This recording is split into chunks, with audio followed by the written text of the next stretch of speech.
Hello again, my friend. It's Todd Cetnar, your mental performance coach, and welcome back to the Three Pillars of Elite Results podcast here on Wisdom Wednesday, which means we have a special guest with us today, and her name is Amanda Kenny. And let me tell you, she is different. Amanda is the epitome of elite. Not many people have over 100 races under their belt, a number of triathlons, half marathons, not to mention a 2021 Boston Marathon finisher, and most impressively, 15 70.3 Ironman triathlons and 2 full Ironman triathlons. Absolutely incredible. That's a 2.4 mile swim, a 112 mile bike ride, followed by 26.2 mile marathon. Amanda's going to take us on her journey from St. Louis to Orlando, from her first medal, and ultimately through where she is today as an athlete, as an entrepreneur, and someone who also teamed up with Mr. Chris Nikic, the first person with Down syndrome to complete an Ironman triathlon and marathon. Absolutely inspiring story, and Amanda was there right by his side. All right, Amanda, welcome to the Three Pillars of Elite Results podcast. Absolute pleasure to have you on the show today. Thank you so much. Happy to be here. So, one of the reasons why I felt, I believe you're extra special. I'm going to tell you why, right? As I kind of stumbled upon your page via Instagram, you're the epitome of elite, which is essentially, my framework, the Three Pillars of Elite Results is built around. And it's built around studying successful people the last 30 years. And if you just think about the word elite, it just means being superior in terms of ability and or qualities. And there are certain qualities about you that I believe are unmatched by most people because most people don't have 100 races under their belt, right? And so when you think about those races, they include, from my understanding, and we'll talk about this today on the show, you got a number of triathlons, half marathons, right? Not to mention, I believe, last year's Boston Marathon, 2021. That's correct. Yep. And most impressively, I think you're at 15 70.3 Ironman triathlons, and you've done 2 full Ironman triathlons, which is absolutely incredible. So far, we're accurate, right? Yes, that's right. Okay. So in my opinion, you are different, and that is why you're on the show, because my listeners need to hear certainly your story. And so thanks again for being there. And I figured what I'd do is, why don't we back up for a minute? We'll wait on all the 100 races and all the things that we see behind you in your video right now, but tell the listeners just a little bit about Amanda Kenny, where you're from, where you grew up, and we'll get to all the medals behind you. Sure, absolutely. So I was born and raised just outside of St. Louis, Missouri in St. Charles, and grew up super active. I was involved with gymnastics. I was a competitive gymnast growing up, and in high school, I started running track and cross country. However, I was terrible at cross country. Running a 5K was like torture for me. I was not good, did not enjoy it. So I never imagined in my wildest dreams that I would get into endurance racing, but yet here we are with 100 races. So it's kind of a crazy story. Crazy. So you're originally from Missouri, and you felt at some point after college, full ride to Missouri State, right? And then you decided, I got to get to warmer weather. So you moved to Florida. That's correct. So I do not like cold weather. I always grew up saying, I hate Missouri. I'm moving to Florida, but nobody ever believed me. So went to school at Missouri State University. And as soon as I graduated, I hightailed it to Florida. And thankfully, I had a job with Disney. That's kind of what got me settled here in Orlando. So that was in 2010. I've been here for 12 years now and have not thought once about moving anywhere else. So I'm in Florida for good. As you shouldn't, as I'm here in New York with 36-degree weather in almost May. So that's good for you, and obviously a big leap, probably getting away from family and friends who I'm assuming are still in Missouri. Yep, everyone's still back in Missouri, which I go back and visit for holidays, but I think they actually prefer coming to visit me in Florida. So they thank me for that. Makes sense. So, when you grew up, you say you're a gymnast, right? You ran track and cross country. So signing up for a half marathon makes total sense to me. But how do you transition from half marathon to triathlon? Like, where did that switch flip for you to go, you know what, I'm going to get into triathlons now? Yeah, and actually even signing up for the half marathon was kind of random. But like I said, I moved to Florida. I started working for Disney. One of the big races that Disney puts on every year is the Disney Princess Half Marathon. And so I saw a bunch of my coworkers running that race, and I was like, you know what? I feel like that's a good goal. I kind of needed something to like motivate myself. Hmm. I did gymnastics growing up. I went through college, was very motivated to get good grades. But then, once I graduated college, I didn't really have anything. So I signed up for my first 5K in 2010, and I met people that were on the Disney Triathlon team. So I started running with them, started training for my first half marathon, and through that process, kind of got into the groove of running longer distances. And so through that, they were like, oh, well, you should get a bike so that you can do some cross training for these races. Sure. So I got a bike. That was like the first time that I had ridden a bike since like seventh grade. Was very unsure of what I was doing, Yeah. but really enjoyed it. And then they're like, oh, well, you need to start swimming. And I was like, oh, no. Like I can keep afloat, but I like cannot swim a lap. Like that is Sure. not happening. But sure enough, they convinced me I should do a triathlon. So I watched a bunch of YouTube videos, just got in the pool and was super awkward and didn't even know how to swim one lap back and forth, but kind of got used to it. And I did my first triathlon in 2011, and I guess the rest is history. So that's kind of Wow. how I got into it.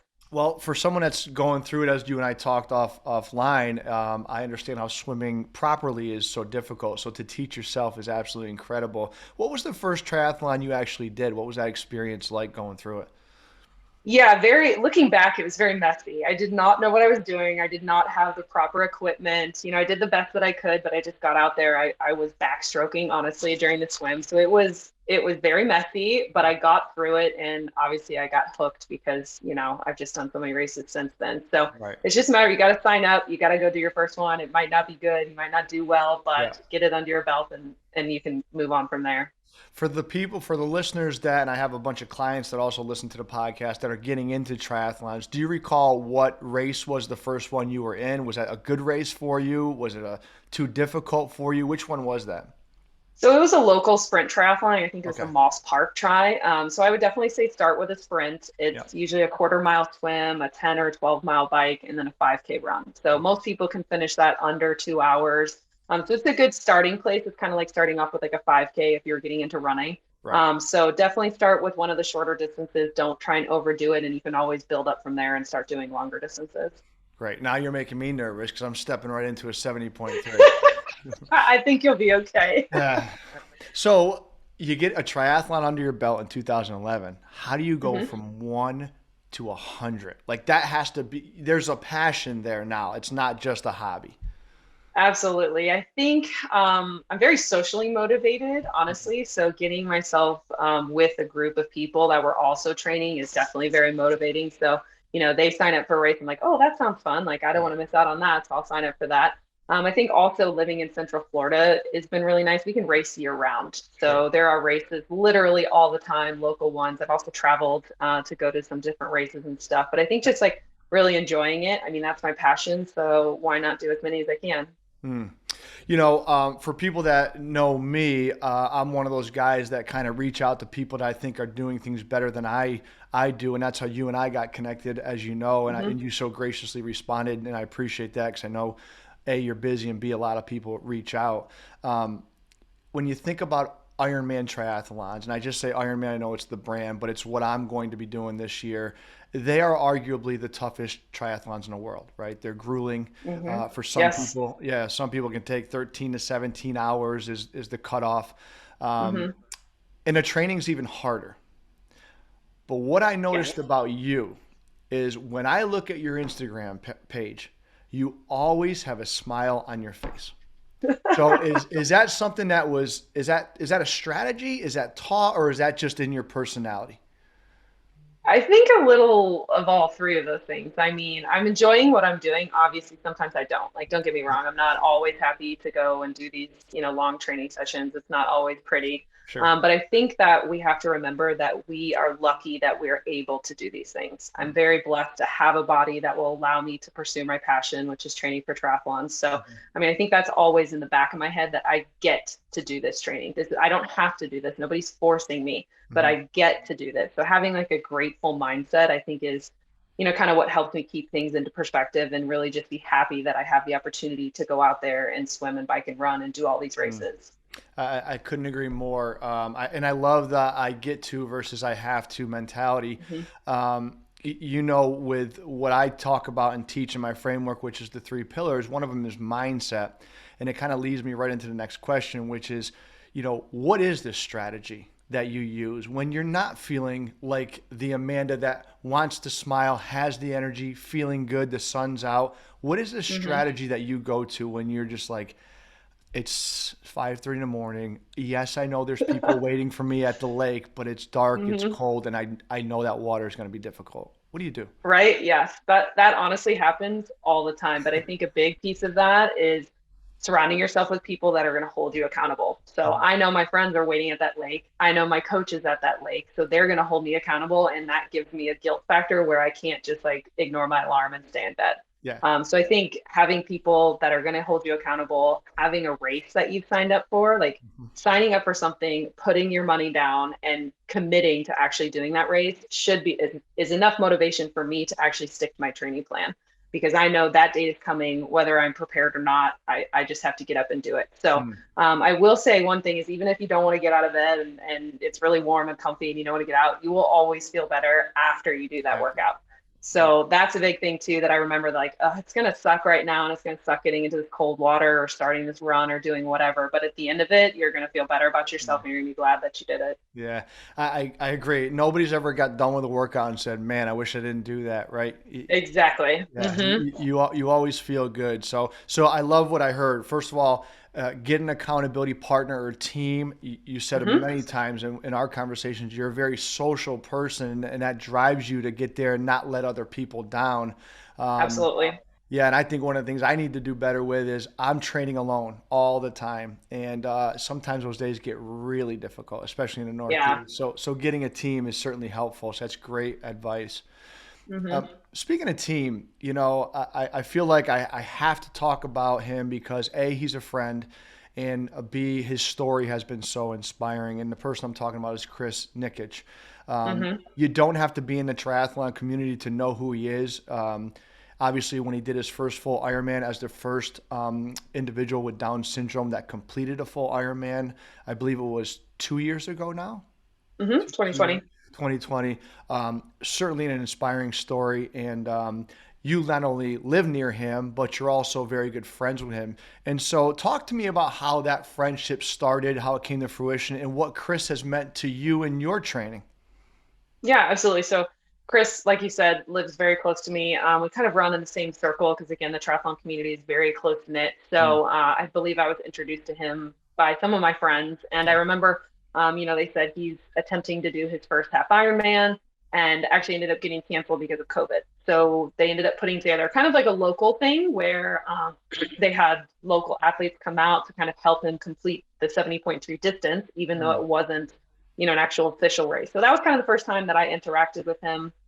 I was helping escort him on the bike, making sure that we had blocked off streets so that he didn't have to stop.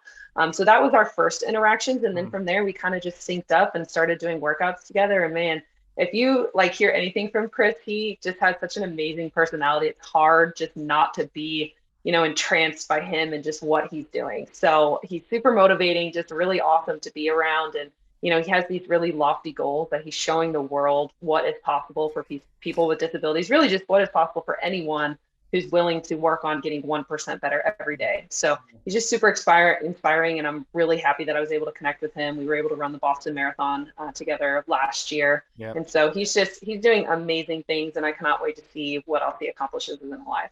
Yeah, it's awesome. So cool that you get to hang with Chris, and of course, it's probably cool for Chris to get to hang with you as well. And you got to get him to do some of those handstands that we see that we'll talk about. But you mentioned 1% better, and obviously I don't know if Chris coined the phrase, but he certainly lives by getting better. I guess the meaning is, if you go to the website, he talks about getting 1% better every 30 days and helping someone else do the same.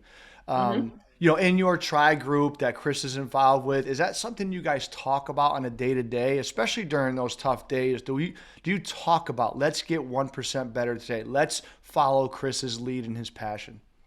Absolutely. I mean, Chris is the perfect example of that. And even if you listen and follow kind of his training, every day he does one more of each of his, push-ups, each of his pull-ups and that sort of thing. So I think it's just a great concept. I mean, you don't go out and just run a marathon, right? So you go out and you start running 3 miles, and then the next week you do 4 miles, and the next week you do 5. So I mean, the theme just overall applies so well to doing endurance training, because again, you don't just go out and do a full Ironman. Like, you have to do baby steps in order to get to that big lofty goal.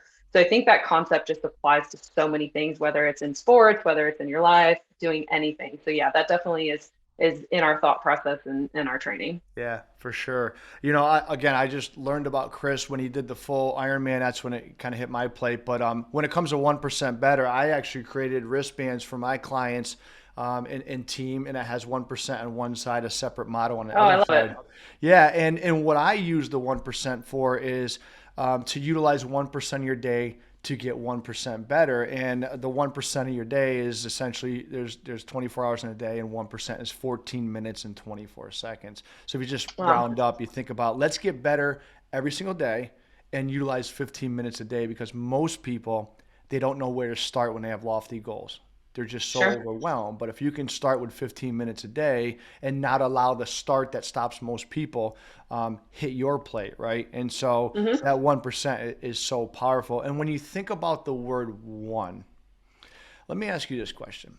What, if you could define yourself, who is Amanda Kenny in one word? Oh boy. Athlete. Okay.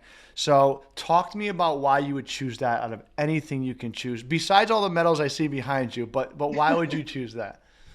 I think because that's what I'm most passionate about. So, I mean, I'm a lot of things, right? But if I have free time on a day, I'm gonna probably go and do some more training. So that's what I truly enjoy. That's what I like to encourage other people to do.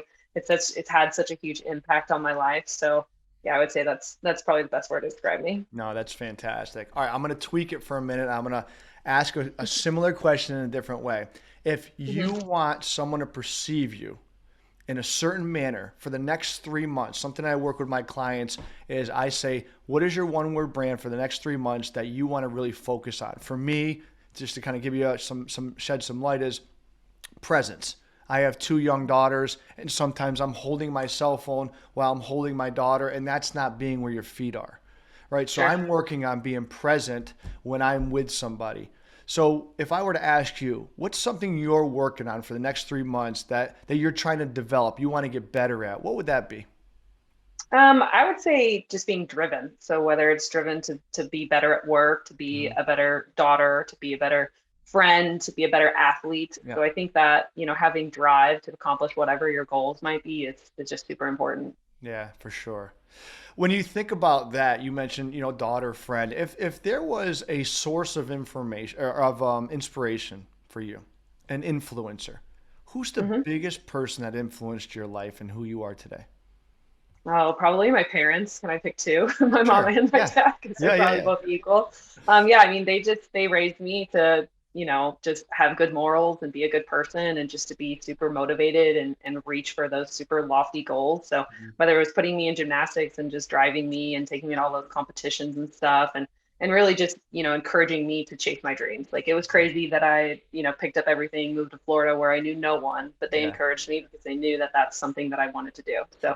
they're still supportive. They come to all my races. They don't understand why I want to do these crazy races, but they know that it's something I love, so they Yeah. support me. So I definitely appreciate, how they raised me, and even their continued support today. Yeah. Well, you just reminded me of another question that I hadn't thought before the show. But a lot of people will say to me, Todd, why are you doing this?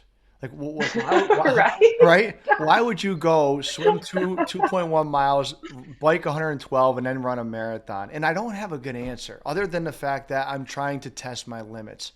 Is there Hmm. some other way that you think of it that you would say, here's why I do what I do?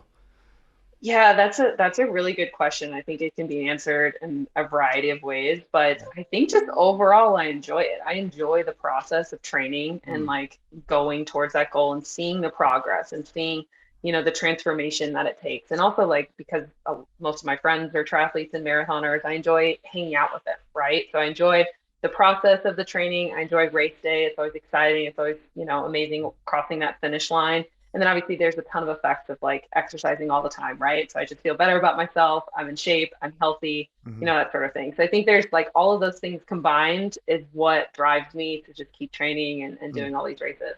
yeah. If we take a step back and talk about mindset again, right?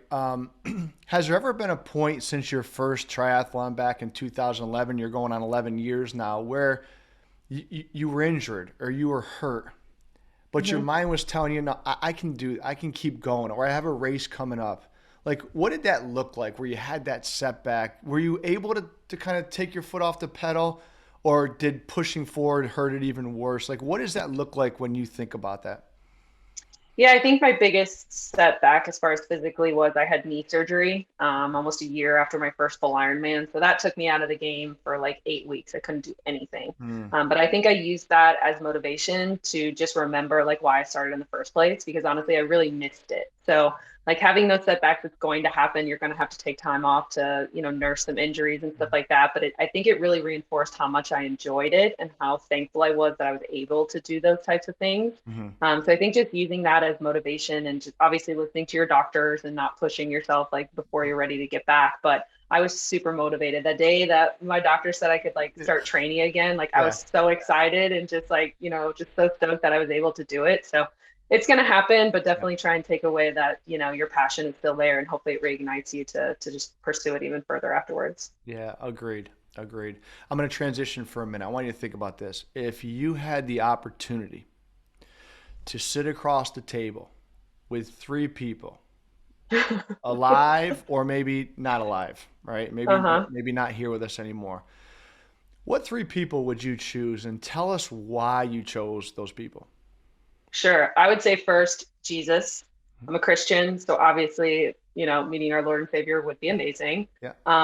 With that, I would also say my grandpa. He passed away unfortunately when I was 2, so just being Okay. able to, have a conversation with him and, Hmm. just talk about family and that sort of thing. Hmm. And the third, I'd probably go with Elon Musk because he's been in the news a lot lately. So I just want to see what's going on in his Like, brain. what is going on up here? Yeah, like what else are you gonna buy lately, Elon? So yeah, I'd Yeah. say those would be my three people. Those are three good people, and yeah, I mean, Elon is changing things in the world right now. So Hmm. love game changers. So that's pretty cool. If Right. if you could rewind the clock to the teenage version of Amanda, Oh boy. what what advice would you give her that you know now that you wish you would have known before? Oh boy. I would say just don't limit yourself because Hmm. I literally never imagined that I would move to Florida. I always said it, but like to actually, make it happen and to like leave home and leave, everything that you've known and move somewhere completely new.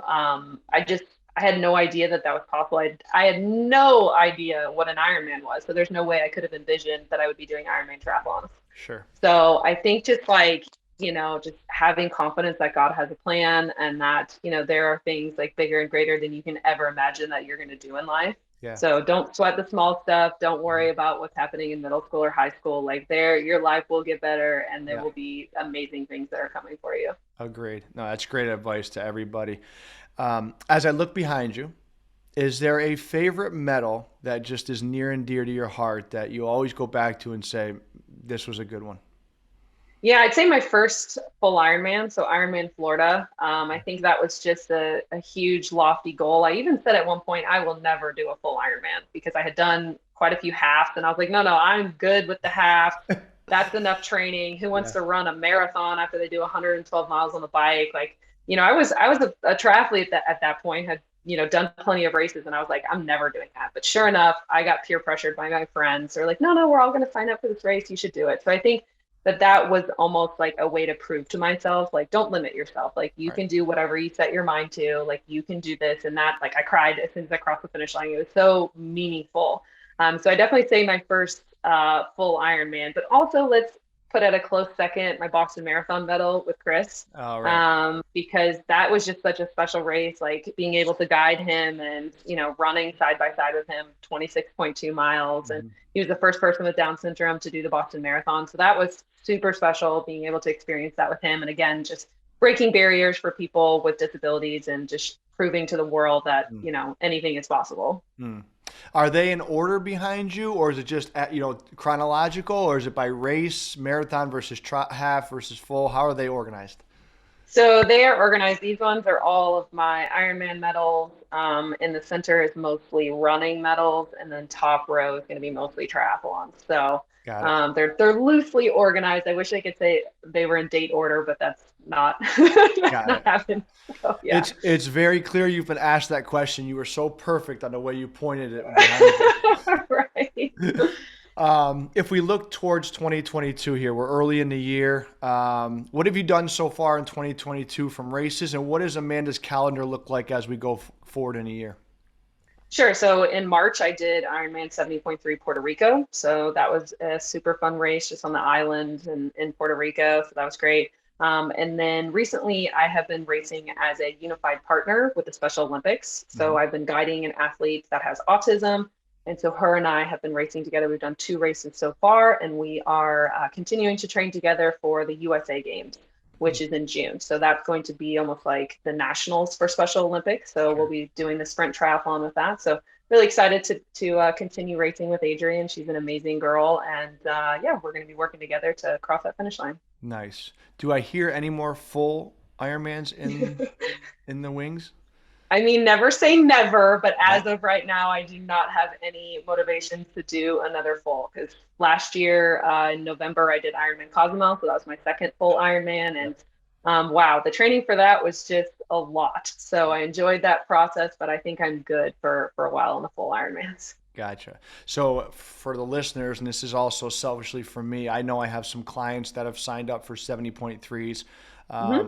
Of course, I've got two coming up, and then I've got that full Ironman in Arizona in November. But what advice would you give for first time, triathletes, Ironman or not, but first time triathletes? What's the advice you give them that, you wish you knew during your first one in 2011? Yeah, I think the big thing for me was just surrounding myself with a community of people. So find your local run club, find a local master swimming group, a local cycling group. Mm-hmm. Just being around other people is going to keep you super motivated. You're also going to learn a lot. So Yeah. just, be inquisitive, ask other people, like, what have you done? How is your training going? That sort of thing. I think secondly, just getting a training plan and sticking to it Yep. and making sure that you're following it and doing all of the Yep. workouts, like hold Yep. yourself accountable because prepping yourself like this, it's not just a walk in the park to go do a half Ironman. Like you have to put in the time, and the more time and effort you put in, the easier it's going to be, the more you're going to enjoy it. Sure. And I think thirdly, just enjoy race day. Try and not stress out. Mm. Things are going to go wrong. Just roll with the punches, do your best, and really just enjoy all of your hard work leading up to that big event. It's great advice. Easier said than done, I'm Right? sure. Yeah. Yes, Right. yes. Is there anything to just kind of tailor off that question? Is there anything that you would say do not do on race day, or you find yourself in one of the three legs like this is I Hmm. learned this the hard way. Don't do this. Yeah, I would say don't try anything new. Like have a strategy, know what kind of like food you're going to be taking in, Mhm. know what kind of, hydration you're going to be using. Just don't try any new equipment. Don't bust out this new tri suit on race day. Like try everything ahead of time Mhm. because some things are going to work for you and some things aren't. So yeah, just go through like a race prep day where you use everything that you're going to use on race day, make a list, check it twice, make sure you're Yeah. bringing everything like morning of. Like the worst thing you can do is like forget your bottles like Yeah. as you're at the race, right? So just make sure you're checking your list, make sure you have everything. But again, if something goes wrong, you just got to figure it out. You got to keep moving, make the best of it, and learn from your mistakes. Yeah, that's awesome advice. All right, it is hot seat question time. So are you Oh ready? boy, You ready for this? let's So go. all I'm gonna do is I'm gonna ask you a question. I want you to think about the first thing that comes to your mind and you kind of spit it out. Okay. All right. If you can eat anything as your last meal, what would you choose? Ice cream. What is your favorite smell? Cookies. That's a good one. Favorite movie all time? Forrest Gump. Good one. Favorite triathlon race to do? 70.3 Augusta. That's a good one. You mentioned that. It's on my calendar.